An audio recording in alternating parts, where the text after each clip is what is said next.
Halo, assalamualaikum teman-teman. Nama saya Amalia Nur Fatimah dan di sini saya akan memberitahu kepada teman-teman semua terkait pembahasan beberapa materi yang ada di mata kuliah pendidik dan tenaga kependidikan. Nah, ada materi apa aja sih di dalam mata kuliah tersebut? Kita lihat langsung aja yuk.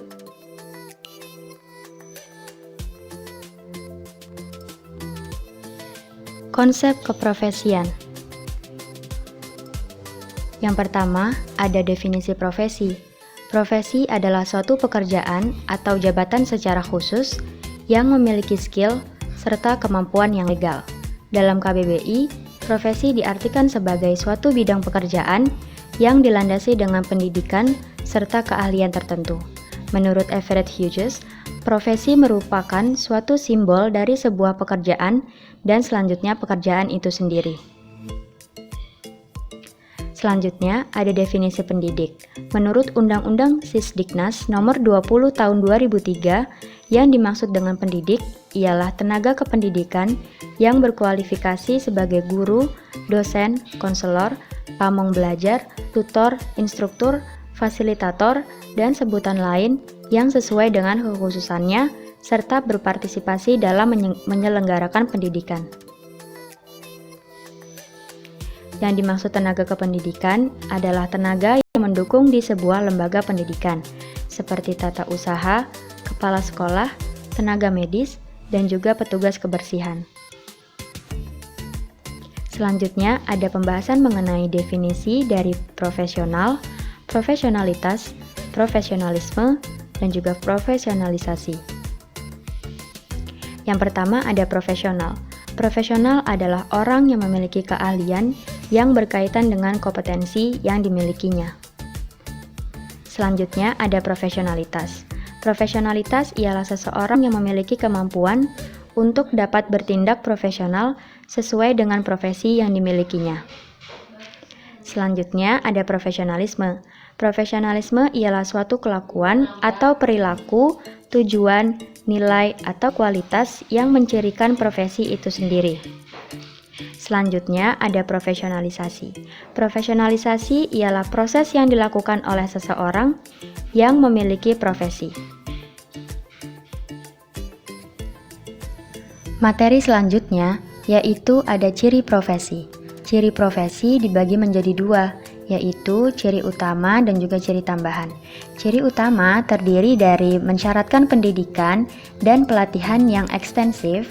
Yang kedua, pelatihan meliputi komponen intelektual yang signifikan. Yang ketiga, mampu memberikan jasa yang penting kepada masyarakat. Ciri tambahan antara lain, yang pertama, adanya proses lisensi atau sertifikasi. Yang kedua, adanya organisasi profesi kode etik. Yang ketiga, otonomi dalam pekerjaannya. Guru sebagai profesi. Artinya, guru memiliki fungsi dan signifikasi sosial yang menentukan kehidupan dalam masyarakat, yang berperan penting dalam kehidupan masyarakat. Yang kedua, dibutuhkan keterampilan, keahlian tertentu secara khusus. Yang ketiga, keahlian dalam pekerjaan guru didasarkan pada teori dan metode ilmiah. Makna keprofesionalan guru antara lain, yang pertama adalah expert atau ahli. Artinya, guru harus dapat ahli dalam segala bidangnya, terutama dalam bidang pendidikan anak usia dini. Tidak boleh memilih topik atau pembahasan yang hanya disukainya saja. Yang kedua, memiliki kesejawatan, artinya guru harus dapat berinteraksi dengan orang-orang di sekitar atau lingkungan guru. Harus dapat berorganisasi, bersosialisasi, bekerja sama dengan orang lain. Yang ketiga, memiliki otonomi dan rasa tanggung jawab, artinya guru harus memiliki rasa tanggung jawab penuh terhadap apa yang diajarkan oleh anak didiknya, dari mulai proses mengajar atau memberikan informasi sampai kepada proses evaluasi.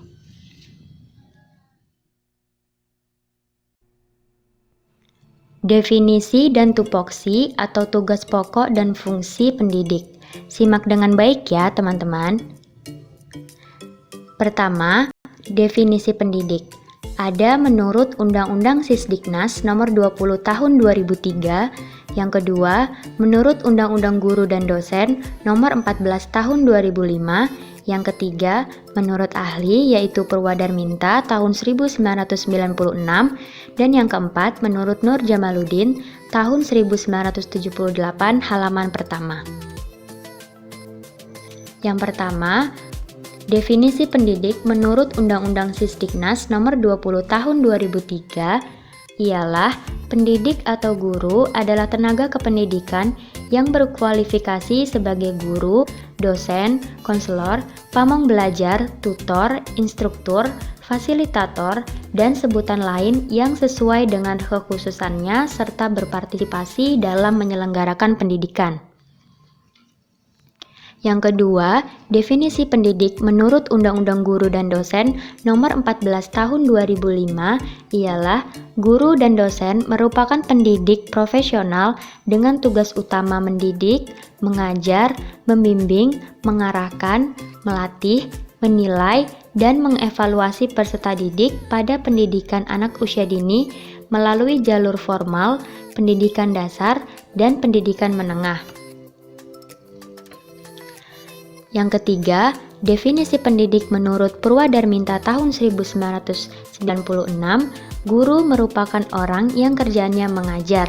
Dengan demikian, pengertian guru ini hanya menyebutkan satu sisi saja, yaitu sebagai pengajar, dan tidak termasuk pengertian guru sebagai pendidik maupun pelatih. Dan yang terakhir, ada definisi pendidik menurut Nur Jamaluddin tahun 1978 halaman pertama ialah guru merupakan pendidik, orang dewasa yang bertanggung jawab memberi bimbingan, bantuan kepada anak didik dalam perkembangan jasmani dan rohaninya agar mencapai kedewasaannya, mampu berdiri, dapat melaksanakan tugasnya sebagai makhluk Allah, khalifah di muka bumi, sebagai makhluk sosial, dan individu yang sanggup berdiri sendiri. Tugas pokok pendidik. Guru memiliki tugas yang beragam yang berimplementasi dalam bentuk pengabdian. Tugas tersebut meliputi bidang profesi, bidang kemanusiaan, dan bidang kemasyarakatan. Tugas guru sebagai pendidik, pengajar, pelatih. Mendidik berarti meneruskan, mengembangkan nilai-nilai hidup dan kehidupan. Mengajar berarti meneruskan dan mengembangkan ilmu pengetahuan dan teknologi. Sedangkan melatih berarti mengembangkan keterampilan pada siswa. Tugas pokok pendidik menurut Undang-Undang Nomor 14 Tahun 2005 ialah tugas utama seorang guru adalah mendidik, mengajar, membimbing, mengarahkan, melatih, menilai, dan mengevaluasi peserta didik. Nah, selanjutnya ada tugas pokok seorang pendidik menurut Permendikbud Nomor 15 Tahun 2018 Pasal 4. Yang pertama, merencanakan pembelajaran atau pembimbingan yang dilakukan melalui kegiatan seperti mengkaji kurikulum, silabus, dan program kebutuhan khusus dalam pembelajaran, menyusun program tahunan dan semester, membuat rencana kegiatan pembelajaran yang sesuai dengan standar.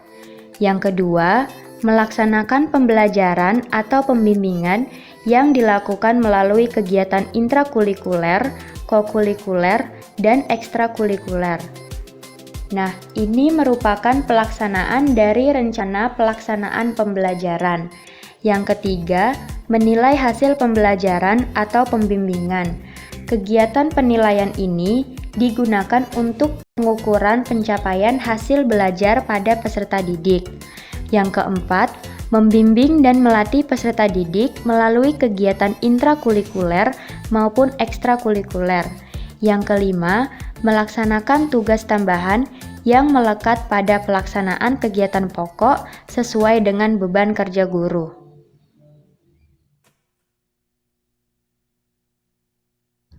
Kualifikasi kompetensi pendidik. Jangan lupa untuk simak dengan baik ya, teman-teman. Pembahasan pertama ada mengenai pengertian kualifikasi. Menurut Manser, tahun 1995, halaman 337, pengertian kualifikasi adalah secara etimologis kata kualifikasi diadopsi dari bahasa Inggris, yaitu qualification, yang berarti training, test, diploma that qualifies a person, yang berarti sebuah latihan, tes, ijazah yang menjadikan seseorang memenuhi syarat. Menurut KBBI, pengertian kualifikasi adalah pendidikan khusus untuk memperoleh suatu keahlian yang diperlukan untuk melakukan sesuatu atau menduduki jabatan tertentu. Menurut Miarso, tahun 2008 halaman 6, pengertian kualifikasi adalah kemampuan atau kompetensi yang harus dimiliki seseorang guru dalam melaksanakan tugasnya. Menurut Undang-Undang Nomor 14 Tahun 2005 tentang Guru dan Dosen, Pasal 1 Ayat 9, menggunakan istilah kualifikasi akademik yang didefinisikan sebagai ijazah jenjang pendidikan akademik yang harus dimiliki oleh guru atau dosen sesuai dengan jenis, jenjang, dan satuan pendidikan formal di tempat penugasan. Nah, penting juga untuk membedakan antara istilah kualifikasi pendidikan dan kualifikasi pendidik, di mana kualifikasi pendidikan itu bersangkut paut dengan jenjang atau strata seperti D2, D3, D4, atau S1. Sedangkan kualifikasi pendidik itu merujuk kepada kompetensi yang dimiliki oleh seseorang sebagai pendidik. Menurut Undang-Undang Nomor 14 Tahun 2005 tentang Guru dan Dosen, menyebutkan bahwa di Pasal 1, guru wajib memiliki kualifikasi akademik, kompetensi, sertifikasi pendidikan, sehat jasmani dan rohani, serta memiliki kemampuan untuk mewujudkan tujuan pendidikan nasional. Pada pasal 9 menyebutkan bahwa kualifikasi sebagaimana yang dimaksud dengan pasal 8 itu diperoleh melalui pendidikan tinggi jenjang S1 atau D4. Nah, peran guru, menurut teman-teman, apa saja sih peran guru itu? Yang pertama ada korektor, kemudian inspirator, informator, organisator, motivator, inisiator, fasilitator, pembimbing, demonstrator, pengelola kelas, mediator, supervisor, dan evaluator. Yang kedua, ada mengenai pengertian kompetensi, di mana kompetensi merupakan kemampuan melakukan sesuatu yang dimensi-dimensinya meliputi pengetahuan, sikap, dan keterampilan. Menurut Undang-Undang Nomor 20 Tahun 2003, kompetensi yang harus dimiliki oleh seorang guru yaitu yang pertama kompetensi pedagogik, kemudian kompetensi kepribadian, kemudian kompetensi keprofesian, dan yang terakhir kompetensi sosial.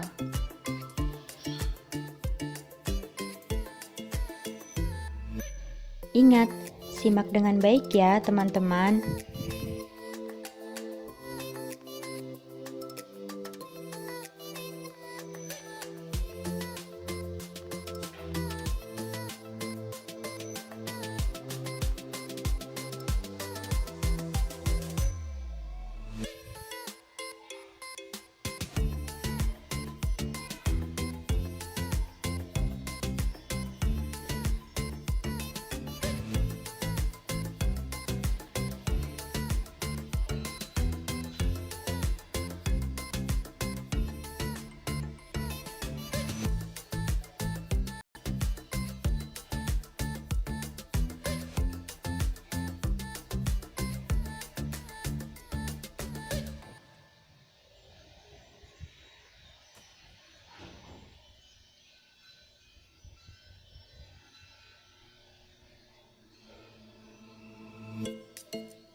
Organisasi keprofesian. Perhatikan dengan baik ya, teman-teman. Yang pertama, ada pengertian organisasi profesi.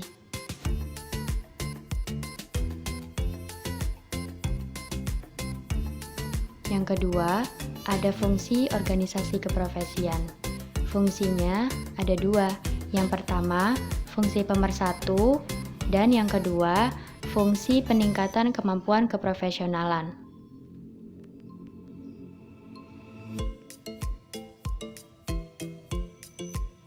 Selanjutnya, ada tujuan organisasi keguruan.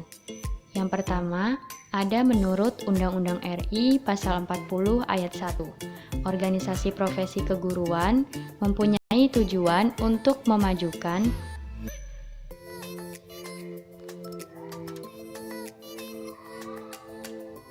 Yang kedua, ada tujuan organisasi keguruan menurut Peraturan Pemerintah Nomor 38 Tahun 1992 Pasal 61.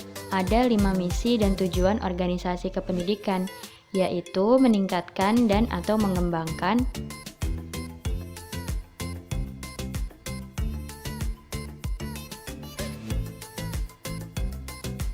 Selanjutnya, ada kewenangan organisasi keprofesian. Yang pertama, yang kedua, yang ketiga, yang keempat, dan yang kelima.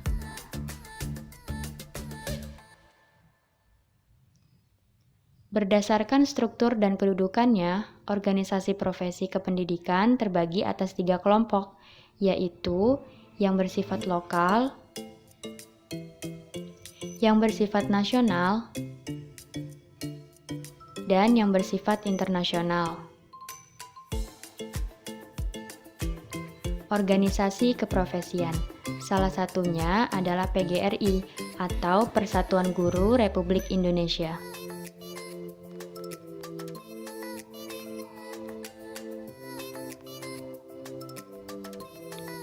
Selanjutnya ada organisasi profesi keguruan PAUD. Organisasi ini terbagi menjadi 2. Yang pertama yang berbentuk formal,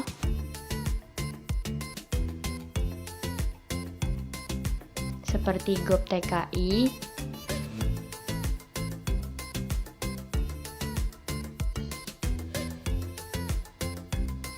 IGTKI,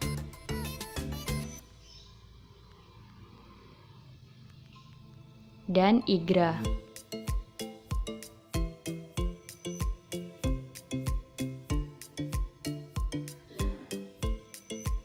Sedangkan yang bersifat non-formal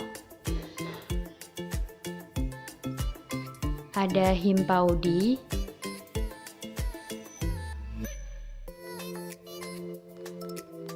ada Forum PAUD,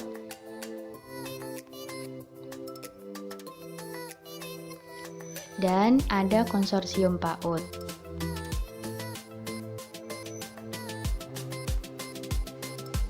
Selanjutnya, ada contoh organisasi profesi PAUD yang bersifat internasional. Salah satunya ada Association Childhood Education International.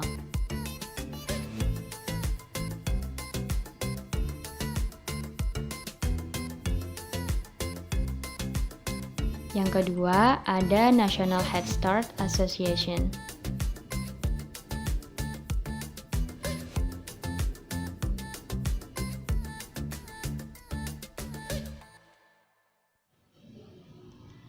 Pengembangan dan pembinaan guru. Simak dengan baik ya, teman-teman. Bahasan yang pertama ada mengenai tujuan dari pengembangan dan pembinaan guru, yaitu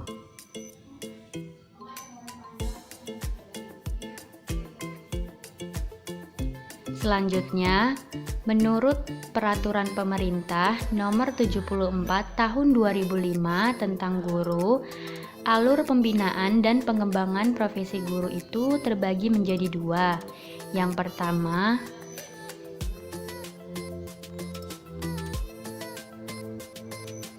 Yang kedua,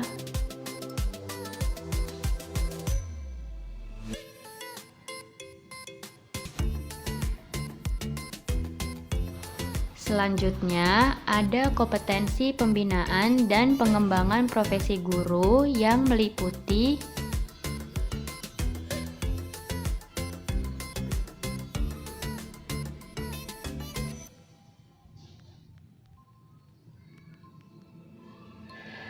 selanjutnya ada mengenai ranah pengembangan dan pembinaan karir guru. Terbagi menjadi 3. Yang pertama, penugasan. Yang kedua, kenaikan pangkat. Dan yang ketiga, promosi.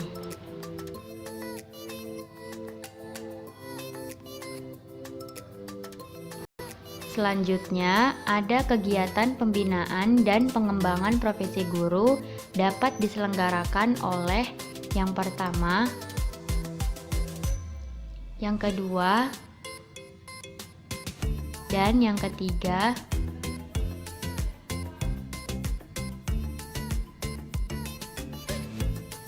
Selanjutnya, ada 5 kategori kebutuhan guru akan program pembinaan dan pengembangan profesi guru yang meliputi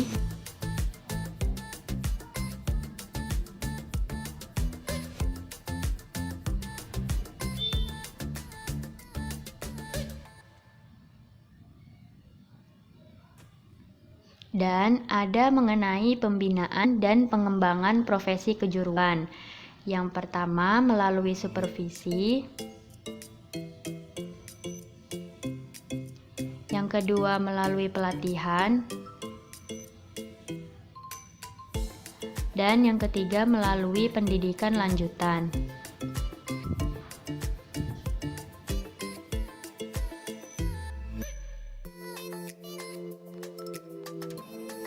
Sertifikasi guru.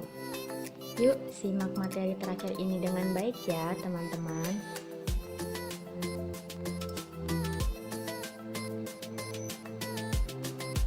Yang pertama, ada pengertian sertifikasi guru menurut beberapa ahli. Yang pertama ada dari Mulyasa, kedua Martinus Yamin, dan ketiga Soimen.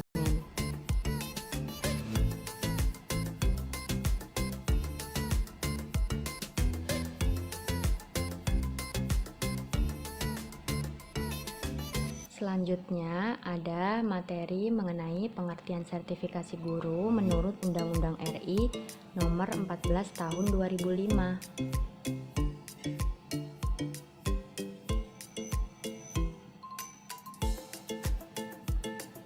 Selanjutnya ada mengenai dasar hukum pelaksanaan sertifikasi guru.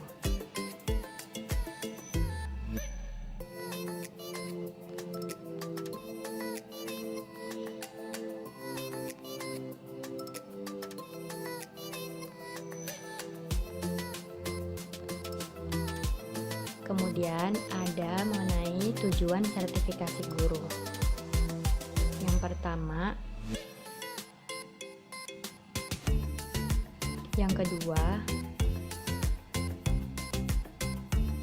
yang ketiga, yang keempat,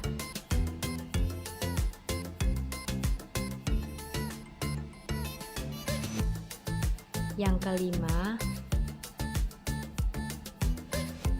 yang keenam,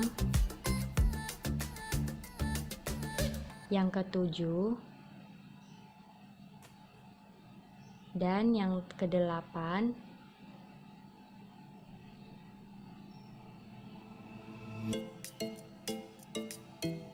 Berikutnya ada manfaat dari sertifikasi guru. Yang pertama, pengawasan mutu, dan yang kedua, penjaminan mutu.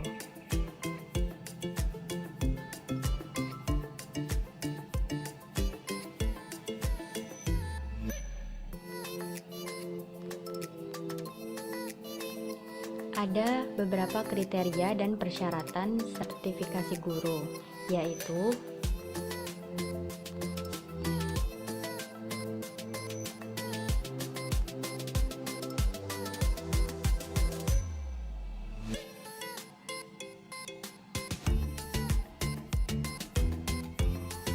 Selanjutnya,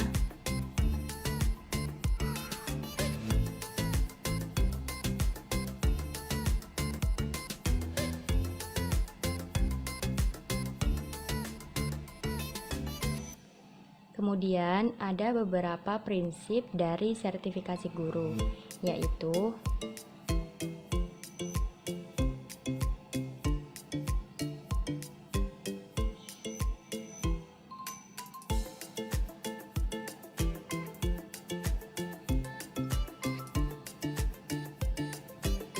kemudian ini adalah alur sertifikasi dalam jabatan.